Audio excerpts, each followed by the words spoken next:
ನಮಸ್ಕಾರ. ನಾನು ಸಿಗ್ಲಿ ಬಶ್ಯ, ಕನ್ನಡದ ಕಂದ ಕಾನೂನು ಪಂಡಿತ ಸಿಗ್ಲಿ ಬಶ್ಯ. ನಾನು ಇವತ್ತು ದಕ್ಷಿಣ ಉತ್ತರ ಎರಡು ಕಣ್ಣಂತ ತಿಳ್ಕೊಂಡು ಈ ಒಂದು ಎನ್ನಡ ಅಂದರೆ ಎಡಕ್ಕೆ, ಎಕ್ಕಡ ಅಂದರೆ ಬಲಕ್ಕೆ, ಕನ್ನಡ ಅಂದರೆ ಹೋಗಿದೆ ಮೇಲಕ್ಕೆ ಅಂತ ನಮ್ಮ ಕರ್ನಾಟಕದೊಳಗೆ ಆಡೋ ಮಕ್ಕಳಿಗೂ ಕೇಳೋ ಹಾಗೆ ನಾನು ಲೈಸೆನ್ಸ್ ಇಲ್ಲದೆ ಕೇವಲ 9ನೇ ತರಗತಿಯಲ್ಲಿ ಪಾಸ್ ಆಗಿರುವ ಈ ಸಿಗ್ಲಿ ಬಶ್ಯ 133 ತಾಸು ಜೈಲು ಶಾಲೆ ಮಾಡ್ಕೊಂಡು ಕೋಟ ಪಾಠ ಮಾಡ್ಕೊಂಡು ಕೇಸು ತಂದೆ ತಾಯಿ ಅಂತ ತಿಳಿದು ತಂದೆ ತಾಯಿ ಕೊಡಲಾರ್ದಂಥ ಪ್ರೀತಿನ ಜೈಲಲ್ಲಿರ್ತಕ್ಕಂಥ ಮುಗ್ಧ ಕೈದಿಗಳ ಹತ್ರ ಪಡ್ಕೊಂಡು ಜೈಲು ಕಷ್ಟದಲ್ಲಿ ಗೆದ್ದು, ಪೊಲೀಸ್ ಹಿಂಸೆದಲ್ಲಿ ಗೆದ್ದು, ಕೋರ್ಟ್ ಶಿಕ್ಷೆದಲ್ಲಿ ಗೆದ್ದು ಕನ್ನಡದ ಕಂದ ಕಾನೂನು ಪಂಡಿತ ಸಿಗ್ಲಿ ಬಶ್ಯ ಅಂತ ಕರೀತಾರೆ. ಟವರ್ ಪವರ್ ಪಡೆದು ಮರ ಹತ್ತಿ ಅಮರಾಗಿ 33 ತಾಸು ಗಡ್ಡಲ್ಲೇ ಕುಂತು ನಾ ಈ ಜಾಗಕ್ಕೆ 2 ಸಲ ಜಡ್ಜಿನ ಕರೆಸಿದ್ದು ಹುಲಿ ಅಂತಾರೆ. ಮಗು ಇದ್ದಾಗ ಕರು ಆಗಿ, ವಯಸ್ಸು ಬಂದಾಗ ಕಳ್ಳಾಗಿ, ವಯಸ್ಸು ಮೀರಿದ ಬಸವಣ್ಣಾಗಿ ಎತ್ತಾಗಿದ್ದೀನಿ ಬಿದ್ದವ್ರನ್ನ ಎತ್ತಿಡ್ಯಾಕ ಈ ಸಿಗ್ಲಿ ಬಶ್ಯ ಅನ್ನೋ ಜೊತೆಲೆ ಹಾಗೂ ಈ ಕನ್ನಡದ ಬಾವುಟದ ಜೊತೆಲೆ 600 ಕೋಟಿ ಕನ್ನಡಿಗರು ಸಿದ್ಧರಾಗಬೇಕು. ಯಾಕಂದ್ರೆ ಇವತ್ತು ಮಾನವ ಧರ್ಮಕ್ಕೆ ಜಯವಾಗಲಿ, ಧರ್ಮದಿಂದಲೇ ವಿಶ್ವಕ್ಕೆ ಶಾಂತಿ ಸಿಗಲಿ ಅನ್ನಂಥ ಮಾನವನಿಗೆ ಇತಿಹಾಸ ಕೊಟ್ಟಂಥ ಪಂಚಪೀಠದ ರಂಭಾಪುರಿ ಜಗದ್ಗುರುಗಳಾದಂಥ ಈ ಗಂಗಾಧರಾಜರವರು ಸಾರಿ ಹೇಳಿದಂಥ ಕಾಣಿಕೆಯನ್ನು ಮುಂದಿಟ್ಟುಕೊಂಡು ಇವತ್ತು ಈ ಸಿಗ್ಲಿ ಬಶ್ಯ ಸುಮಾರು ವರ್ಷಗಳಿಂದ 600 ಕೋಟಿ ಕನ್ನಡಿಗರಿಗೆ ಉಸಿರಾದಂಥ ಈ ಕನ್ನಡದ ಬಾವುಟದ ಶಕ್ತಿ ಭಕ್ತಿಯನ್ನು ಈ ಸಿಗ್ಲಿ ಬಶ್ಯ ಕೈಯಲ್ಲಿ ಹಿಡ್ಕೊಂಡು ರೋಡ್ನಲ್ಲಿ ಏಕಾಂಗಿಯಾಗಿ ಈ ಧ್ವಜದಲ್ಲಿ 600 ಕೋಟಿ ಕನ್ನಡಿಗರನ್ನು ಹೊತ್ತುಕೊಂಡು ಏಕಾಂಗಿಯಾಗಿ ರೋಡ್ನಲ್ಲಿ ರೈಲ್ವೆ ಹಳಿ ಮೇಲೆ 500 ಕಿಲೋಮೀಟರ್ ಪಾದಯಾತ್ರೆ ಮಾಡಿ ಕೈದಿಗಳ ಬಿಡುಗಡೆಗೋಸ್ಕರ ಒಂದು ಹೆಂಡತಿ ಮಕ್ಕಳ ಜೊತೆ ಪಾದಯಾತ್ರೆ ಮಾಡಿ ಸಾಧನೆ ಮಾಡಿದ್ದೀನಿ. ಅದೇ ಥರ ರೈಲ್ ಹಳಿ ಮೇಲೆ ನಡೆದು 500 ಕಿಲೋಮೀಟ್ರ್ ಹನಿಂಗ್ ಬ್ಯಾಟ್ರಿ ಕಟ್ಕೊಂಡು ರೈಲ್ ಹಳಿ ಮೇಲೆ ನಡೆದು ಇವತ್ತು ಬಡವರಿಗೆ 10 ಗುಂಟೆ ಜಾಗ, ಒಂದು ಮನೆ ಕೊಡಪ್ಪ ಪುಣ್ಯಾತ್ಮ ಅಂತಂದು ರಾಜ್ಯ ಸರ್ಕಾರದ ಒಂದು ವಿರುದ್ಧ ಹೋರಾಟ ಮಾಡಿದಂಥ ಬಶ್ಯ ಇದ್ದೀನಿ. ಇವತ್ತು ಈ ಕನ್ನಡದ ಶಕ್ತಿ ಭಕ್ತಿ ಎಷ್ಟಿದೆ ಅಂದರೆ ಈ ಕರ್ನಾಟಕದ ಕನ್ನಡಿಗರು ಅರ್ಥ ಮಾಡ್ಕೋಬೇಕು. ಇವತ್ತು ಪಕ್ಷಿ ಧ್ವಜ ಹಿಡ್ಕೊಂಡು ರಾಜ್ಯ ಆಳ್ತಾರ, ದೇಶ ಆಳ್ತಾರ. Had the crime but not the criminal. ಇವತ್ತು ಪ್ರತಿಯೊಬ್ಬ ಪ್ರಜೆಯ ಹಕ್ಕಿಗೆ ಧಕ್ಕೆ ಕೊಡಂಥ ಈ ಒಂದು ಕಾನೂನು ವ್ಯವಸ್ಥೆಯಲ್ಲಿ ಇದು ನಿಲ್ಲಬೇಕು. ಹುಟ್ಟೋದೊಂದೇ ಸಲ, ಹಗಲಲ್ಲಿ ಹುಟ್ಟಲ್ಲ, ಸತ್ತಾಗ ಯಾರೇನು ಹೊತ್ಕೊಂಡು ಹೋಗೋದಿಲ್ಲ. ಇವತ್ತು ನಮ್ಮ ಕರ್ನಾಟಕದೊಳಗೆ 600 ಕೋಟಿ ಕನ್ನಡಿಗರಲ್ಲಿ ಸಿಗ್ಲಿ ಬಶ್ಯನ ಮನವಿ ಏನಂದರೆ ನಾವೆಲ್ಲರೂ ಕನ್ನಡಿಗರು ಏನು ಕಂಬಾರ, ಕುಂಬಾರ, ಸುಣಗಾರ, ಶಮಗಾರ, ಹೇಳುವ, ನೇಕಾರ, ಮಡಿವಾಳ, ತಳವಾರ, ಗಾನಿಗ, ಗೊಲ್ಲ, ಯಾದವ, ಕುರುಬ, ವೀರಶೈವ, ಹಿಂದೂ, ಲಿಂಗವಂತ, ಬಂಜಾರ, ರೆಡ್ಡಿ, ಕೊರಮ, ಕೊರಚ ಅನ್ನಂಥ ಈ ಎಲ್ಲ ಜಾತಿಗಳು ಸೇರಿ ಒಂದು ಸೂತ್ರ ಜಾತಿಯಾಗಿ ಇವತ್ತು ಬ್ರಾಹ್ಮಣ, ವೈಶ್ಯ, ಕ್ಷತ್ರಿಯ, ಶೂದ್ರ ಅನ್ನಂಥ ಇತಿಹಾಸವನ್ನು ಮುಂದಿಟ್ಟು ಇವತ್ತು ದನ ತಿನ್ನೋರದಾರ, ಹಂದಿ ತಿನ್ನೋರದಾರ, ಸತ್ತು ಹೆಣ ತಿನ್ನೋರದಾರ. ಬಸವಣ್ಣವ್ರು 12ನೇ ಶತಮಾನದಾಗ ಬಂದು ಈ ಶೂದ್ರ ಜಾತಿಗಳನ್ನು ಲಿಂಗಾತ ಜಾತಿಗೆ ಸೇರ್ಪಡೆ ಮಾಡಿ ಕೈಯಾಗ ಲಿಂಗ ಕೊಟ್ಟು ತತ್ವ ಪಾಲಿಸ್ತೇನೆ. ಇವತ್ತು ನಮ್ಮ ದೇಶ, ನಮ್ಮ ರಾಜ್ಯ ಈ ಪರಿಸ್ಥಿತಿಯಲ್ಲಿ ಸಿಕ್ಕಾಕೊಂಡೈತಿ. ಅದಕ್ಕೆ ನಾವೆಲ್ಲ ನಮ್ಮ ಧರ್ಮಗಳನ್ನು ಮಡಿ ಮಾಡಿಟ್ಕೊಂಡು ನಮ್ಮ ಧರ್ಮದ ದೇವರುಗಳನ್ನು ನಾವೇ ಪೂಜೆ ಮಾಡಿಕೊಂಡು ಇವತ್ತು ನಮ್ಮ ಶಕ್ತಿ ಭಕ್ತಿ ಎಷ್ಟಿದೆ ಅನ್ನೋದ್ರ ಬಗ್ಗೆ ನಾವೆಲ್ಲ ಜಾಗೃತಿ ಕೊಡಬೇಕು. ಯಾಕಂದ್ರೆ ಮುಂದೆ ಬರೋ ಸತ್ಯಯುಗದಲ್ಲಿ ಈ ಒಂದು ಕಲಿಯುಗದಿಂದ ಮುಂದೆ ಬರೋ ಸತ್ಯಯುಗಕ್ಕೆ ನಾವೆಲ್ಲ ದೇವ್ರನ್ನ ಸೃಷ್ಟಿ ಮಾಡೋಂಥ ಪ್ರಜೆಗಳಾಗಬೇಕು.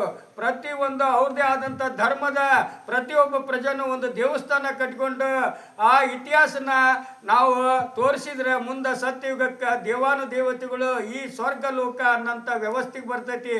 ಯಾಕಂದ್ರೆ ಸತ್ಯಯುಗದಲ್ಲಿ ಸತ್ಯಹರಿಚಂದ್ರ, ತ್ರೇತಾಯುಗದಲ್ಲಿ ಶ್ರೀರಾಮಚಂದ್ರ, ದ್ವಾಪರಯುಗದಲ್ಲಿ ಶ್ರೀಕೃಷ್ಣ ಪರಮಾತ್ಮ, ಕಲಿಯುಗದಲ್ಲಿ ಬುದ್ಧ ಮತ್ತು ಬಸವಣ್ಣವರು, ಅಂಬೇಡ್ಕರ್ ಅಂತ ಇವತ್ತಿನ ಒಂದು ವ್ಯವಸ್ಥೆಯಲ್ಲಿ 130 ಕೋಟಿ ಪ್ರಜೆಗಳನ್ನು ಹೊತ್ತುಕೊಂಡು ಭಾರತ ಧ್ವಜವನ್ನು ಹಿಡಿದು 500 ಕಿಲೋಮೀಟರ್ ಪಾದಯಾತ್ರೆ ಮಾಡೀನಿ. ಕರ್ನಾಟಕದ ಕನ್ನಡದ ಉಸಿರಾದಂಥ ಈ ಒಂದು ಧ್ವಜವನ್ನು ಹಿಡಿದುಕೊಂಡು 100 ಕಿಲೋಮೀಟರ್ ಪಾದಯಾತ್ರೆ ಮಾಡಿದ್ದೀನಿ. ಇವತ್ತು ನಾನು ರಾಜಕಾರಣಿಗಳಲ್ಲಿ ಪ್ರಶ್ನೆ ಮಾಡ್ತೀನಿ, ನಿಮಗೆ ಎಷ್ಟು ಫಾಲೋವರ್ಸ್ ಅದಾರ? ಆದರೆ ಸಿಗ್ಲಿ ಬಸ್ಸನ್ನಷ್ಟು ಫಾಲೋವರ್ಸ್ ನಿಮ್ಗೆ ಯಾರಿಗೂ ಇಲ್ಲ. ಯಾಕಂದ್ರೆ ಇವತ್ತು 600 ಕೋಟಿ ಕನ್ನಡಿಗರು ಇವತ್ತು ಅವ್ರ ಕೆಲಸ ಬಗ್ಸಿ ಬಿಟ್ಟು ನನ್ನ ಜೊತೆಲಿ ಬರ್ರಿ ಅಂತಂದು ದಂಡ ಕಟ್ಟಿಕೊಂಡು ಛತ್ರಪತಿ ಶಿವಾಜಿ ಹಂಗ ಮಹಾರಾಜನಂಗ ಈ ಒಂದು ರಾಣಾ ಪ್ರತಾಪ್ ಸಿಂಗ್ ಮಹಾರಾಜನಂಗ ಈ ಒಂದು ಮಧುಕರಿ ನಾಯಕನಂಗ ಸಿಂಧೂರ್ ಲಕ್ಷ್ಮಣಂಗ ಆ ಸಂಗೊಳ್ಳಿ ರಾಯಣ್ಣನಂಗ ಶಿವಪ್ಪ ನಾಯಕನಂಗ ವೆಂಕಟ ರಾಯಪ್ಪನಂಗ ನಾವೆಲ್ಲ ಹಿಡ್ಕೊಂಡು ಯುದ್ಧ ಮಾಡೋಂಥ ಕಾಲ ಅಲ್ಲ, ಇದು ಸಂವಿಧಾನದ ಕಾಲ. ಜನನಿ ಜನ್ಮ ಭೂಮಿ ಅನ್ನೋ ಈ ಹಿಂದುತ್ವದೊಳಗೆ ತಾಯಿ ಗರ್ಭದಿಂದ ಎದೆ ಹಾಲು ಕುಡಿದು ಅಂಬಿಗಾಲು ಊರಿ ಎದ್ದು ನಿಂತುಕೊಂಡು ನಾವೆಲ್ಲ ಪಾದಯಾತ್ರೆ ಮುಖಾಂತರ ಇವತ್ತಿನ ಒಂದು ಟೆಕ್ನಾಲಜಿಯಲ್ಲಿ ಕೈಯಲ್ಲಿ ಮೊಬೈಲ್ ಇದೆ, ನಿಮಗೆಲ್ಲ ಇಂಟರ್ನೆಟ್ ಓಪನ್ ಮಾಡಿದರೆ ಬೇಕಾದಷ್ಟು ಸರ್ವೆಗಳು ಸಿಗ್ತವೆ, ಬೇಕಾದಷ್ಟು ಅನುಭವಗಳು ಸಿಗ್ತವೆ. ಇವತ್ತು ಈ ಸಿಗ್ಲಿ ಬಸ್ಸ ಕೈಯಲ್ಲಿ ಕನ್ನಡ ಧ್ವಜ ಹಿಡ್ಕೊಂಡು ಒಂದು ಕೈಯಲ್ಲಿ ಬುಕ್ ಹಿಡ್ಕೊಂಡು ಕೋರ್ಟ್ ಒಳಗಡೆ ಹೋಗಿ ವಾದ ಮಾಡಕತ್ತಿದ್ರೆ ನನ್ನ ಆರ್ಗ್ಯುಮೆಂಟ್ ಕೇಳಿ ಎಷ್ಟೋ ನ್ಯಾಯಾಧೀಶರು ಕೋರ್ಟ್ಗೆ ಮಕ್ಕಳು ಕರೆಸಿದಾರೆ. ಯಾಕಂದ್ರೆ ಇವತ್ತು ವಯಸ್ಸಾದವರಿಗೆ ಹೋರಾಟ ಮಾಡಕ್ ಬರ್ರಿ ಅಂದ್ರೆ ಯಾರು ಬರಕ್ ಇಷ್ಟಪಡಂಗಿಲ್ಲ. ಅದೇ ಮಕ್ಕಳು ತಲೆಯಾಗಿ ತುಂಬಿದ್ರೆ ಈ 511 ಕ್ರಿಮಿನಲ್ 158 ಸಿವಿಲ್ ಅನ್ನಂತ ಈ ಕಾನೂನು ವ್ಯವಸ್ಥೆನ 45 ನಿಮಿಷ ಪಾಠದ ಮುಖಾಂತರ ಈ ಒಂದು ಎಲ್ಲ ಮಕ್ಕಳಿಗೂ ಈ ಒಂದು ಜಾಗೃತಿ ಕೊಟ್ರೆ ಯಾಕ ಪ್ರತಿಯೊಬ್ಬರು ಅಂಬೇಡ್ಕರ್ ಆಗ್ಬೋದು, ಲಾಲ್ ಬಹದ್ದೂರ್ ಶಾಸ್ತ್ರಿ ಆಗ್ಬೋದು, ಮತ್ತು ರವೀಂದ್ರನಾಥ್ ಠಾಕೂರ್ ಆಗ್ಬೋದು, ಮತ್ತು ಮಹಾತ್ಮ ಗಾಂಧೀಜಿ ಆಗ್ಬೋದು, ಭಗತ್ ಸಿಂಗ್ ಆಗ್ಬೋದು, ಬಾಲ್ ಗಂಗಾಧರ್ ತಿಲಕ್ ಆಗ್ಬೋದು, ವಿವೇಕಾನಂದ್ರ ಆಗ್ಬೋದು, ಎಲ್ಲ ಪ್ರತಿಯೊಬ್ಬರು ನಾವು ಮನುಷ್ಯರಾಗಬೇಕು. ಇವತ್ತು ದೇವಸ್ಥಾನದಲ್ಲಿ ಧರ್ಮ ಕರ್ಮ ಅನ್ನೋಂಥ ವ್ಯವಸ್ಥೆಗಳನ್ನು ನಾವು ನೋಡಿ ಇವತ್ತು ಭಕ್ತಿ ಇದ್ದಲ್ಲಿ ಆ ಶಕ್ತಿ ಕಮ್ಮಿ ಮಾಡೋಂಥ ವ್ಯವಸ್ಥೆ ಆಗ್ತೈತಿ. ಇವತ್ತು SIT ತನಿಖೆ ಧರ್ಮಸ್ಥಳ ಕ್ಷೇತ್ರದಲ್ಲಿ ಒಂದು ತನಿಖೆ ನಡೀತೈತಿ. ಆ ತನಿಖೆ ಮುಗಿಯುವವರೆಗೂ ಯಾರು ಆ ಒಂದು ಪ್ರಕರಣದ ಬಗ್ಗೆ ಆಗಲಿ, ಆ ಗ್ರಾಮದ ಬಗ್ಗೆ ಆಗಲಿ, ಆ ದೇವಸ್ಥಾನದ ಬಗ್ಗೆ ಆಗಲಿ ಯಾವುದು ಬಾಯಿ ಬಿಡದಂಗೆ ಸುಮ್ಮನಿರಿ. ಆಮೇಲೆ ಆ ಪ್ರಕರಣಕ್ಕೆ ಜೀವ ಬರುತ್ತಾ ಅಥವಾ ಮುಚ್ಚೋಗುತ್ತಾ ಅನ್ನೋದ್ರ ಬಗ್ಗೆ ನಾವು SIT ತನಿಖೆಯನ್ನು ಅಲಿಸಿ ಆಮೇಲೆ ಮುಂದಿನ ಹೋರಾಟ ಕೈಗೊಳ್ಬೇಕು. ಯಾಕಂದ್ರೆ ಈ ಸಿಗ್ಲಿ ಬಸ್ಸ ಈ ದೇವಸ್ಥಾನ ಮುಂದೆ ಕೈಯ ಧ್ವಜ ಹಿಡ್ಕೊಂಡು ಸತ್ಯ ಹೇಳ್ತೀನಿ, ಇವತ್ತು ಧರ್ಮಸ್ಥಳ ಕರ್ಮಸ್ಥಳ ಆಗ್ಬಾರ್ದಂದ್ರೆ ಇವತ್ತು ಅಲ್ಲಿ ಏನೇ ಒಂದು ತನಿಖೆ ಅದನ್ನು ಬಹಿರಂಗ ಪಡಿಸ್ಬೇಕು. ಯಾಕಂದ್ರೆ ಒಂದು ಮಹಿಳೆ ಮೇಲೆ ಒಂದು ಕೊಲೆ, ಒಂದು ಅತ್ಯಾಚಾರ ಆದಂಥ ಪ್ರಕರಣಕ್ಕೆ ಒಬ್ಬ ಆರೋಪಿನ ತೋರಿಸಿ ಅವನ್ನ 12 ವರ್ಷ ಕೋರ್ಟ್ನಲ್ಲಿ ಆರೋಪಿ ಮಾಡಿ ಆಮೇಲೆ ಬಿಡುಗಡೆ ಮಾಡಿದಾರಲ್ಲ, ಮತ್ತು ಅತ್ಯಾಚಾರ ಮಾಡಿದವ್ರು ಯಾರು, ಅದನ್ನು ಕೊಲೆ ಮಾಡಿದವ್ರು ಯಾರು, ತನಿಖೆ ಸರಿ ಆಗಿಲ್ಲ ಅಂದ್ಬಳಕ ಮರು ತನಿಖೆ ಆಗಿ ಈ ಕೇಸಿನ ಒಂದು ಜೀವ ಬೆಳಕಿಗೆ ಚೆಲ್ಲಿದ್ರೆ ಅಲ್ಲಿ ನೂರಾರು ಹೂತಿಟ್ಟಂಥ ಹೆಣ್ಣುಗಳಿಗೆ ಅರ್ಥ ಬರುತ್ತೆ. ಉತ್ತರ ಕರ್ನಾಟಕದವರು ಪಾದಯಾತ್ರೆ ಮಾಡಿ ಆ ಮಂಜುನಾಥನ ದರ್ಶನ ಪಡೆಯಂಥ ಮಕ್ಕಳು ಇವತ್ತು ಕಾಣಿಯಾಗಿದ್ದಾರೆ ಅನ್ನಂಥ ದೂರುಗಳದವು, ಅತ್ಯಾಚಾರ ಆಗಿದ್ದಾವೆ ಅನ್ನಂಥ ದೂರುಗಳದವು, ಆತ್ಮಹತ್ಯೆ ಮಾಡ್ಕೊಂಡಂಥ ದೂರುಗಳದವು, ವಶೀಕರಣಕ್ಕೆ ಬಲಿಯಾದಂಥ ದೂರುಗಳದವು. ಇವೆಲ್ಲ ಬಹಿರಂಗ ಪಡಿಸ್ಬೇಕಾದ್ರೆ ನಾವೆಲ್ಲ ಕನ್ನಡಿಗರು ಎಚ್ಚೆತ್ಕೋಬೇಕು. ಇವತ್ತು ಸೌಜನ್ಯಗೆ ನ್ಯಾಯ ಕೊಡಿಸ್ಲೇಬೇಕು. ಇವತ್ತು ಉತ್ತರ ಕರ್ನಾಟಕದ 6 ಕೋಟಿ ಕನ್ನಡಿಗರು ಇವತ್ತು ನಾವೆಲ್ಲ ಈ ಕನ್ನಡ ಧ್ವಜ ಹಿಡ್ಕೊಂಡು ಹೋಗ್ಬೇಕು. ಇವತ್ತು ನೋಡು ಈ ಸಿಗ್ಲಿ ಬಸ್ಸಿನಂಗೆ ಕೈಯಲ್ಲಿ 6 ಕೋಟಿ ಕನ್ನಡಿಗರ ಶಕ್ತಿ ಭಕ್ತಿನ ಹೆಂಗೆ ರೋಡ್ನಲ್ಲಿ ಏಕಾಂಗಿಯಾಗಿ ಹಿಡ್ಕೊಂಡು ಹೋಗ್ತಾನಲ್ಲ, ಹಂಗೆ ಪ್ರತಿಯೊಬ್ಬ ರಾಜಕಾರಣಿನ ಏಕಾಂಗಿಯಾಗಿ ಈ ಸಿಗ್ಲಿ ಬಸ್ಸಿನಂಗೆ ನಡೆದು ಜಾಗೃತಿ ಕೊಟ್ಟು ದೇಶ ಅಭಿವೃದ್ಧಿ ಮಾಡೋಂಥ ಒಬ್ಬ ಗಂಡಸ ಈ ಸಿಗ್ಲಿ ಮುಂದೆ ಬಂದು ನಿಂತ್ಕೊಡ್ರಿ ನೋಡೋಣ.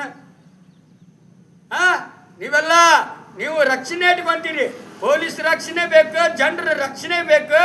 ಕೈಯಲ್ಲಿ ಪಕ್ಷದ ಧ್ವಜ ಹಿಡ್ಕೊಂಡು ಭಯ ಇಲ್ದಂಗೆ ಸುಳ್ಳನ್ನು ಸತ್ಯ ಮಾಡೋದು, ಸತ್ಯನ ಸುಳ್ಳು ಮಾಡೋಂಥ ವ್ಯವಸ್ಥೆ ಮಾಡಕತ್ತೀರಿ. ಇವತ್ತು ರಾಜಕಾರಣ ಎಲ್ಲ ಹಾಳಾಗ್ತಾ ಇದೆ. ಸತ್ತ ಮೇಲೆ ತೀರ್ಪು ಕೊಡೋದು ನಿಲ್ಲಿಸ್ಬೇಕು, ಸತ್ಯನದ ಮೇಲೆ ಪರಿಹಾರ ಕೊಡೋದು ನಿಲ್ಲಿಸ್ಬೇಕು, ಸತ್ಯನದ ಮೇಲೆ ಪಂಚನಾಮ ಬರೆಯೋದು ನಿಲ್ಲಿಸ್ಬೇಕು. ಇದು ಸಿಗ್ಲಿ ಬಸ್ಸಿನ ಹೋರಾಟ. ಜೈ ಹಿಂದ್, ಜೈ ಕರ್ನಾಟಕ, ಜೈ ಕನ್ನಡ, ಜೈ ಶ್ರೀರಾಮ್, ಜೈ ಭೀಮ್.